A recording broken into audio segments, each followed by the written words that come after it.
নমস্কার, আপনি দেখছেন টিভি9 বাংলা, আপনার সঙ্গে রয়েছি আমি দীপ। আর শুরুতেই যে বড় খবরের দিকে নজর রাখবো, সুপ্রিম কোর্টে এসএসসি মামলার শুনানি।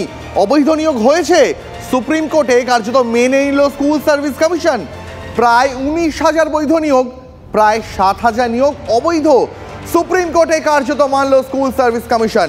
নিয়োগে প্রাতিষ্ঠানিক দুর্নীতি, এসএসসিকে বললেন প্রধান বিচারপতি। আরো বিস্তারিত জানবো সহকর্মী সুমন মহাপাত্র কাছ থেকে। সুমন, এক নজরে ছোট করে তোমার থেকে জানতে চাইবো, আজ সুপ্রিম কোর্টের মূল পর্যবেক্ষণগুলো কি কি? এখনো পর্যন্ত সুপ্রিম কোর্টে যে শুনানি পর্ব চলছে সেখানে কিন্তু প্রশ্নের মুখে পড়েছে রাজ্য সরকার। 2016 রিক্রুটমেন্ট প্রসেসে 2022 সালে কেন অতিরিক্ত শূন্যপদ, এই প্রশ্ন কিন্তু রাজ্য সরকারকে করেছে সুপ্রিম কোর্ট। পাশাপাশি কেন এসএসসি নিজেদের সার্ভারে মানুষের তথ্য, পরীক্ষার তথ্য রাখেনি, কেন একটা তৃতীয় সংস্থার উপরে ভরসা করলো, একটা বহিরাগত সংস্থার উপর কেন এত বড় দায়িত্ব দিয়ে দেওয়া হলো যে নিজেদের কাছে কোনো তথ্য না রেখে সব তাদের কাছে রাখা হলো, এই প্রশ্নের মুখে পড়েছে এসএসসি। দেখো, এসএসসি জানতোই না যে থার্ড পার্টি অ্যাপকে দিয়ে তারা ডেটা স্ক্যান করাচ্ছে, তারা আরেকটা থার্ড পার্টি অ্যাপকে নিয়োগ করেছে। কি করে এত ক্যাজুয়াল হতে পারে এসএসসি, এই প্রশ্নের মুখে সুপ্রিম কোর্টে পড়েছে এসএসসি। পাশাপাশি কার্যত যে 17,000 থেকে 18,000 তারা যোগ্য, তারা বৈধ এবং বাকিরা অবৈধ, এটা কিন্তু আজকে এসএসসি পুরো স্বীকার করে নিয়েছে এবং এসএসসি পরিষ্কারভাবে বলে দিয়েছে তারা কিন্তু প্যানেলের বাইরে যারা চাকরি পেয়েছেন, যাদের ওএমআর সিটে মিসম্যাচ আছে, যারা মেয়াদ উত্তীর্ণ প্যানেল থেকে চাকরি পেয়েছেন বা যারা সুপারিশ ছাড়া চাকরি পেয়ে গেছেন, তাদের পাশে দাঁড়াচ্ছে না। অর্থাৎ আজকে কিন্তু এসএসসি একটা ক্লিয়ার স্ট্যান্ড নিল অবশেষে এসে, যে তারা চোখে, তোমার চোখে আমার চোখে যাদেরকে অবৈধ বলে দেখা যাচ্ছে তাদের পাশে দাঁড়ালো না। তবে এটাও সত্যি কথা যে এসএসসির কাছে কোনো তথ্য নেই। সেক্ষেত্রে যদি পুনর্মূল্যায়ন করতে বলা হয়, কিসের ভিত্তিতে এসএসসি করবে? এসএসসি বারবার আজকে সওয়ালে বলেছে যে তারা যোগ্য অযোগ্য আলাদা করতে চায়, সেগ্রিগেট করতে চায়, তার জন্য তারা ওএমআর সিটের উপর ভরসা রাখছে। কিন্তু সেই ওএমআর সিটও এসএসসির কাছে নেই। সেক্ষেত্রে সিবিআই যে ওএমআর সিট বাজেয়াপ্ত করেছে সেটাই ভরসা। কি করে এত ক্যাজুয়াল হতে পারে এসএসসি, নিজেদের কাছে কোনো কেন তথ্য রাখলো না, এই প্রশ্নের মুখে কিন্তু এসএসসি পড়ছে এবং সুপ্রিম কোর্টের টান উত্তেজনাময় পরিস্থিতি। তার কারণ যেভাবে তুমি নজর রাখো, তোমার কাছে আবারও ফিরবো। এই মুহূর্তে যাবো আমার আরেক সহকর্মী শ্রাবন্তী সাহার কাছে। শ্রাবন্তী, বাংলার মানুষ এত টেকনিক্যাল টার্ম তো বোঝে না। বাংলার মানুষ একটা সহজ কথা জানতে চায়, বিশেষ করে যাদের পরিবার থেকে চাকরি গেছে এবং যারা কার্যত এই মুহূর্তে দুশ্চিন্তায় রাত কাটাচ্ছেন যে তারা কি চাকরি ফিরে পাবেন নাকি তাদের এরকম অনিশ্চয়তার মধ্যেই কাটাতে হবে। তাদের এই মুহূর্তে অবস্থানটা ঠিক কোথায়? মানে সুপ্রিম কোর্ট, পর্ষদ, চাকরির প্রার্থী যাদের চাকরি বাদ গেল, এই মুহূর্তে তাদের চাকরি ফিরে পাওয়ার পরিস্থিতিটা ঠিক কতটা স্পষ্ট বলে মনে হচ্ছে? দেখো, সম্ভবত কমিশনের যে যুক্তি তার উপরে নির্ভর করছে এই সমস্ত যারা চাকরি করতেন এতদিন, তাদের সেই যে প্যানেল বাতিল হয়ে গেল, তারা কতখানি চাকরি ফেরত পাবেন। আজকের মামলার প্রথমার্ধ সেটা শেষ হয়ে গেছে। লাঞ্চের পরে ফের শুনতে আসবেন বিচারপতিরা এবং সেই সময় এই বিষয়ে সকলে বক্তব্য রাখবেন। মূল যে বিষয়টা হলো যে কমিশন আজকের প্রাথমিকভাবে একটা তালিকা তুলে দিল। কমিশনে যেটা বলছিল, কমিশন বক্তব্য রাখলো যে 3টে ফেজে তারা আলাদা করতে পারছে। এক, যারা প্যানেল বহির্ভূত ছিলেন, যাদের প্যানেলে কোনোদিনও নামই ছিল না তারা। 2, যারা ব্ল্যাঙ্ক ওএমআর দিয়েছিলেন। এবং 3, যারা মেয়াদ উত্তীর্ণ হয়ে গেছিলো যখন প্যানেলে, তারা পেয়েছেন। এই ক্যাটাগরি 3 জনকে বাদ দিলে বাকিরা কিন্তু যোগ্য, এমনটাই এসএসসির বক্তব্য। সেই যোগ্যদের চাকরি রাখার আবেদন আজকের এসএসসি জানালো। কিন্তু সেই আবেদন কি যুক্তিগ্রাহ্য হবে? যেমনটা তুমি বলছিলে যে সকলের এটাই প্রশ্ন থাকছে, যুক্তিগ্রাহ্য হবে কিনা সেটা কিন্তু বিচারপতি ডিওয়াই চন্দ্রচূড় তার বারবার প্রশ্নে কিন্তু একটা সন্দিহান, একটা সন্দেহ বারবার মনে দানা বাঁধছে। তার কারণ বিচারপতির বক্তব্য যে একটা নিয়োগকারী সংস্থা এসএসসি কিভাবে তার সমস্ত ডেটা মুছে দিতে পারে। দেখা যাচ্ছে যে ওয়েমার শিট সেটা নষ্ট করে দেওয়া একটা গাইডলাইনের ভুক্ত, সেই হিসেবে ওয়েমার শিট নষ্ট করে দেওয়া হয়েছে, এ পর্যন্ত মানা যায়। কিন্তু তারপর স্ক্যান ওয়েমার শিট সেটা কোথায় গেল? তার কোনো ডেটা কেন এসএসসির কাছে থাকলো না? যুক্তিস্বরূপ বিচারপতি বলছেন যে যদি সুপ্রিম কোর্টেও কোনো ধরনের এই ধরনের ডেটাবেস কিছু তৈরি রাখতে হতো, তাহলে তার একটা আউটসোর্স যদি সে অন্য কোম্পানিও করতো, তাহলেও কিন্তু ডেটা থাকতো, একটা কন্ট্রোল থাকতো। এসএসসির যখন এই নিয়ন্ত্রণ নেই, তাহলে কারা যোগ্য কারা অযোগ্য এই ডেটাটা এসএসসি কোথা থেকে পাচ্ছে? অর্থাৎ একই প্রশ্ন যেটা হাইকোর্টেও বারবার উঠে এসেছিল, সেই একই প্রশ্ন কিন্তু এদিন দেখা গেল শীর্ষ আদালতেও উঠে আসছে। আজকে রাজ্য প্রথমে শুনানিতে রাজ্যের 2 আইনজীবী সওয়াল করেন, তারা বারবার বিরোধিতা করেন সিবিআই তদন্তের। সুপার নিউমারারি পোস্টের কথা তারা তুলনা করে বলেন যে সুপার নিউমারারি পোস্টে কখনো নিয়োগই হয়নি, তাহলে কেন এর উপরে সিবিআই তদন্ত? এবং সিবিআই তদন্ত সাধারণত কোনো ক্রিমিনাল অফেন্স হলে সেটা যুক্তিগ্রাহ্য হয়, তাহলে কেন এই সিবিআই তদন্ত দেওয়া হলো? বিচারপতিরা স্মরণ করিয়ে দিয়েছেন শুধুমাত্র আদালতে নয়, শুধুমাত্র কলকাতা হাইকোর্টে নয়, সুপ্রিম কোর্ট সিবিআই তদন্ত বহাল রেখেছিল। একই সঙ্গে রাজ্য অতিরিক্ত পদ কেন নিয়োগ করতে গেল, এই একই প্রশ্ন কিন্তু এদিন বিচারপতি করেছেন। স্বাভাবিকভাবেই আজকে একদিকে কিছুটা যারা যোগ্য তারা কিছুটা নিশ্চিত হলেন, যারা প্রথম থেকেই প্যানেলে ছিলেন তাদের কথা এসএসসি এদিন এতদিন পরে শীর্ষ আদালতে তুলে ধরেছে, তারা কিছুটা নিশ্চিত হলেও আলটিমেটলি সুপ্রিম কোর্ট কোথাও গিয়ে সেটাতে সন্তুষ্ট কিনা সেটা কিন্তু এখনো পর্যন্ত স্পষ্ট কিছু বোঝা যাচ্ছে না। দীপ, এটা শ্রাবন্তী, তোমার কথা রেস্টে নিয়ে আরেকটা কথা তোমার কাছ থেকে জানতে খুব ইচ্ছা করছে যে আজ সুপ্রিম কোর্টে দাঁড়িয়ে পর্ষদ বলল যে যদি কোথাও শরীর খারাপ হয় তাহলে নিশ্চয়ই মাথাটা কেটে বাদ দিয়ে দেওয়া হবে না, তার একটা চিকিৎসা করা হবে। আজ সুপ্রিম কোর্টে দাঁড়িয়ে পর্ষদ বলল, তাহলে হাইকোর্টে যখন যোগ্য কারা অযোগ্য কারা এই নিয়ে সওয়াল জবাব চলছিল তখন কেন এটা পর্ষদ বা এসএসসি স্পষ্ট করতে পারলো না যে তারা এটা নিয়ন্ত্রণ করতে বা এটা ক্ল্যারিফাই করতে খুব পরিষ্কার তাদের কাছে যে কে যোগ্য কে অযোগ্য? কেন সুপ্রিম কোর্টের দরজা খটখট করতে হলো? একেবারে এই প্রশ্নটা তো যারা আপাতত অনশনে বসেছেন তারা তো প্রশ্নটা তুলছেন। সর্বোপরি আজকে যদি সংখ্যাটা দেখা যায়, তাদেরকে বিচারপতি জানতে চেয়েছিলেন যে কত নিয়োগ হয়েছিল। তারা জানিয়েছেন যে অ্যাপ্রক্স 24,000-এর মতো, যার মধ্যে 19,000 তারা মনে করছেন যোগ্য।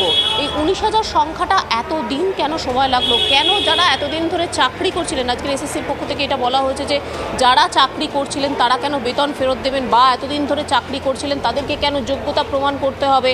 আজকের এই সওয়াল জওয়ালের পর্যন্ত কেন যেতে হলো? কেন এই 19,000 সংখ্যাটা এখানে যখন স্পেশাল বেঞ্চ তৈরি করে দেওয়া হয়েছিল বিচারপতি দেবাংশু বসাকের, কেন সেই সংখ্যাটা দেওয়া হয়নি? বারবার এসএসসি কি জানিয়েছিল, কমিশন কি জানিয়েছিল যে সিবিআই প্রায় 8,000-এর তালিকা তৈরি করেছে যারা বেআইনিভাবে নিযুক্ত হয়েছে।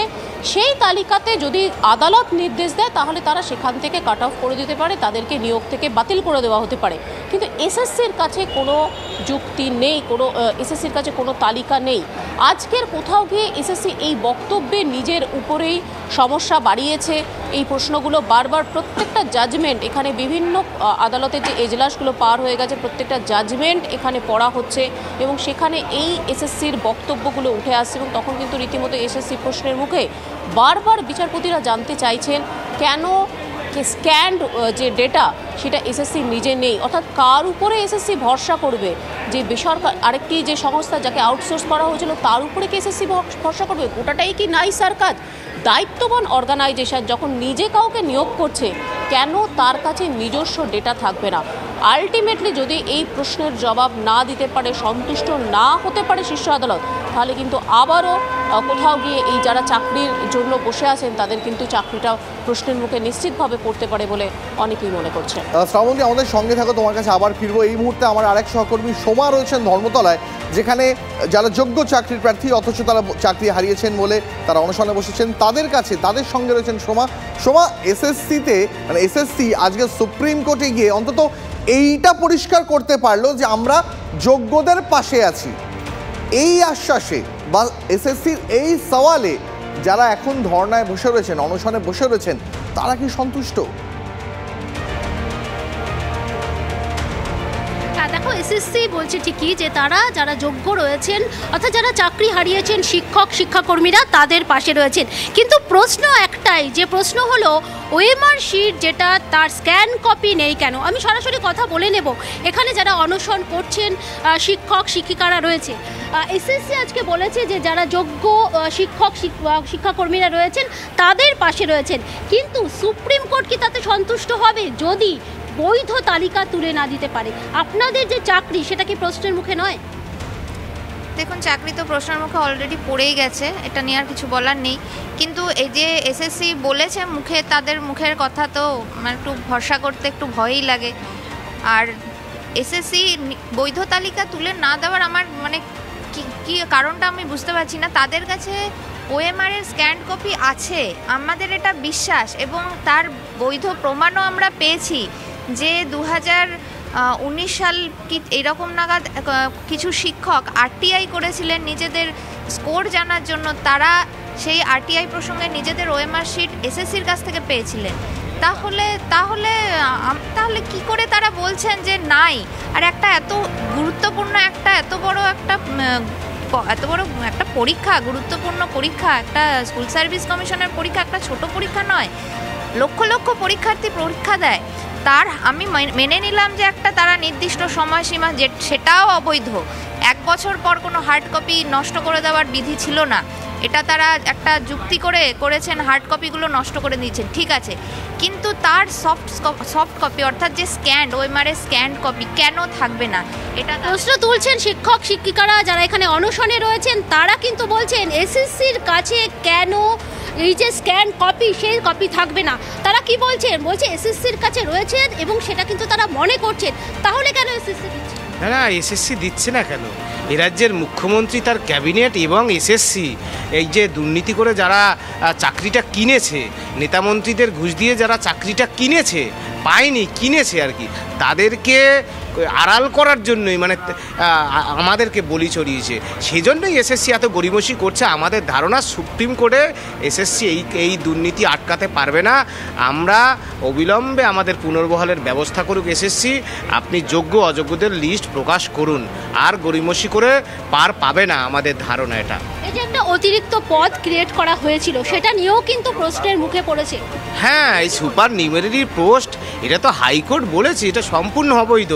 সুতরাং এটা বুঝতেই পাচ্ছেন তো, এই দুর্নীতি করে যে সংখ্যক জায়গায় শিক্ষকতার চাকরিটা দিয়েছিল, গ্রুপ সি গ্রুপ ডি চাকরিটা দিয়েছিল, সেই জায়গায় কি করলো? যারা অনশনে বসেছেন তাদের যে মন্তব্য যে স্কুল সার্ভিস কমিশনের ওপর তাদের ভরসা নেই, স্কুল সার্ভিস কমিশনার তার চেয়ারম্যান সিদ্ধার্থ মজুমদার তিনিও কিন্তু বারবার নিজের অবস্থান বদল করেছেন। তিনি একসময় TV9 বাংলাকে এক কথা জানিয়েছেন, সুপ্রিম কোর্টে তিনি আরেক কথা জানিয়েছেন, তারও আগে হাইকোর্টে তার অবস্থান ছিল ভিন্ন।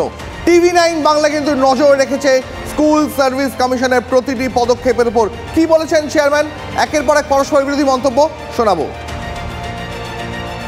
আমরা অনারেবল হাইকোর্টের কাছে 2 না 3 বার দিয়েছি, একটা 18 ডিসেম্বর, একটা 20 ডিসেম্বর, একটা 5 জানুয়ারি 2024, এবং তাতে 5000-এর উপর যারা কিনা মানে আমাদের চোখে বিতর্কিত ক্যান্ডিডেট, বলা যেতে পারে অযোগ্য ক্যান্ডিডেট, তা তাদের একটা তালিকা আমরা প্রকাশ করেছি, অনারেবল কোর্টের কাছে আমরা দিয়েছি। 19,000 মানে আমি অযোগ্যদের তালিকা দিলাম, বাকিরা যোগ্য। আপাতত যা তথ্য আছে আমাদের কাছে ধরে নেওয়া যেতে পারে আপাতত, কিন্তু নতুন তথ্য যদি আসে, কিছু কোনো ভুলভ্রান্তি হয়ে থাকে, কোনো ভুল বাকিদের ক্ষেত্রে নেই, এটা আমি কখনো বলবো না, এরকম কেউ সার্টিফিকেট দিতে পারে না। আমরা চেষ্টা করব মহামান্য সুপ্রিম কোর্টকে এটা আশ্বস্ত করতে যে এই তালিকা থেকে যোগ্য অযোগ্য বিভাজন করা সম্ভব। আমরা যেমন অযোগ্যদের একটা তালিকা দিয়েছিলাম, এবং তার সঙ্গে সঙ্গে তাহলে বাকি যারা রয়ে গেলেন তাদের ব্যাপারে এখনও পর্যন্ত কোনো অভিযোগ নেই, সে ব্যাপারেও আমরা একটা পরিসংখ্যান অবশ্যই দেব। আজ সুপ্রিম কোর্টের প্রধান বিচারপতির পর্যবেক্ষণ কি? সুপ্রিম কোর্টের আজকের পর্যবেক্ষণ যে এত বড় নিয়োগ পরীক্ষায় একটা প্রাতিষ্ঠানিক দুর্নীতি তো হয়েছে, এবং কোথাও একটা স্কুল সার্ভিস কমিশনের কার্যত স্বীকার করে নিয়েছে যে 1/6 মানে 6 ভাগের 1 ভাগে একটা দুর্নীতি হয়েছে। এই মুহূর্তে আমরা যোগাযোগ করতে পেরেছি সুজন চক্রবর্তী সিপিএম নেতার সঙ্গে। সুজনবাবু, আজকে স্কুল সার্ভিস কমিশন কার্যত স্বীকার করে নিয়েছে যে হ্যাঁ একটা দুর্নীতি হয়েছে, এবং সুপ্রিম কোর্টও তারও প্রধান বিচারপতি অবজারভেশনে বলেছেন যে হ্যাঁ এই নিয়োগে প্রাতিষ্ঠানিক দুর্নীতি হয়েছে। সুজনবাবু, কার মদতে একটা স্কুল সার্ভিস কমিশনের মতন পরীক্ষা, যেখানে শিক্ষক নিয়োগ হয়, যে শিক্ষকরা একটা সমাজের ভিত তৈরি করেন, সেই নিয়োগ পরীক্ষায় এত বড় দুর্নীতি হলো? পশ্চিমবাংলায় গোটা শিক্ষা ব্যবস্থাকে ধ্বংস করার কাজ চলছে। আপনি স্কুল কলেজগুলোর দিকে তাকান, কি চেহারা দাঁড়িয়েছে দেখুন। শুধুমাত্র কলেজের ভর্তিতে দুর্নীতি না, কলেজের ভর্তি, মাস্টারমশাই নিয়োগ না করা, এই করতে করতে ফেল করা লোককে টিচার করে ছাত্রদের ভবিষ্যৎটাকে শেষ করে দেওয়ার ব্যবস্থা হচ্ছে।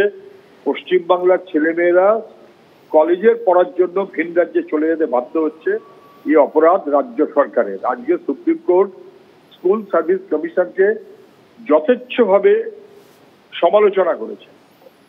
সুপার নিউমারি পোস্ট এটা বেআইনি, কার্যত তাই বলেছে।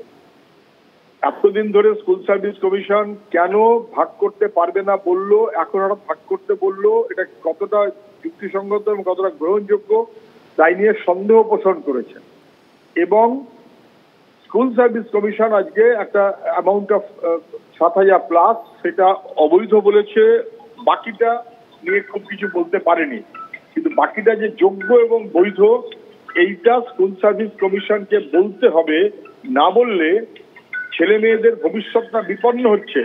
ফলে কারা যোগ্য তাদের নিয়ে প্রশ্ন নেই সেটাকে নির্দিষ্ট করুক, যাদের নিয়ে প্রশ্ন নেই সেটা নির্দিষ্ট করুক, কারা কার কার কাছে নেওয়া হয়েছে তা খারিজ করার ব্যবস্থা করুক।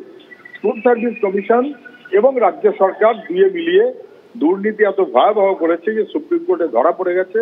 রাজ্যের শিক্ষাক্ষেত্র সর্বনাশ হয়েছে, কিন্তু তৎসত্ত্বেও বৈধ চিহ্নিত করে তাদের চাকরির ব্যবস্থাতে কোন রকম গোলযোগ যাতে না হয় তা নিশ্চিত করতে হবে। সুজন বাবু, আপনাকে অনেক ধন্যবাদ। এরপরে আপনাকে শোনাবো শ্রমিক ভট্টাচার্য, বিজেপি রাজ্যসভা সাংসদ, তিনি কি বলেছেন। এটা তৈরি করা হয়েছিল এই কারণেই যে চাকরির চোরেদের বাঁচানোর জন্য, যেখান থেকে অ্যাডভান্স নিয়ে নেওয়া হয়েছে তারা যাতে এলাকায় আবার তৃণমূল কংগ্রেসের উপরে চড়াও না হয়, এজেন্টদের না ধরতে পারে তার জন্য। আজকে যদি এজেন্টদের গ্রেপ্তার করা হয়, 5% 10% এজেন্টদের গ্রেপ্তার করা হয়, আজকে যদি এই সুপার নিউমারি পোস্টটাকে নিয়ে এত বিতর্ক হয় এবং আদালতের প্রত্যেকটা নির্দেশ এবং রায়দান এটাকে কেন্দ্র করে হয়, তাহলে যারা এটা তৈরি করেছিলেন সেই ক্যাবিনেট মিটিংয়ে যারা উপস্থিত ছিলেন তাদের কেন এখনো পর্যন্ত কোনো ব্যবস্থা নেওয়া হয়নি তাদের বিরুদ্ধে।